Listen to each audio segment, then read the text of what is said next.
If you're tired of social media platforms changing the rules on you every day, it's time to look at Mastodon. Unlike X or Threads, Mastodon isn't owned by one person or a single corporation. It's a decentralized network of thousands of independent communities. Think of it like email. You can choose your provider, but you can still talk to everyone else. The big news? Mastodon just got a major upgrade to make it easier for everyone to join.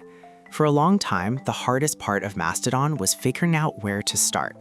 Now, the team has streamlined the onboarding process. They're helping you find smaller, focused servers, digital neighborhoods, where you actually fit in, whether you're into tech, art, or local news. Why this is a game changer? You're in control. New tools allow community leaders to keep your feed safe and spam-free using advanced block lists. Creator-friendly.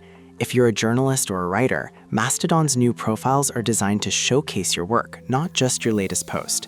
Follow without an account.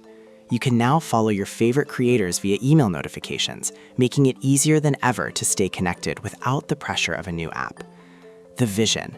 Mastodon has officially transitioned into a non-profit structure. Led by new executive director Felix Latke and a team of legal and tech experts, the goal is simple: to create a social web that prioritizes people over profits. It's not just a new app, it's a new way to be online. If you've been waiting for a social network that feels like a community again, 2026 is the year to give Mastodon a try.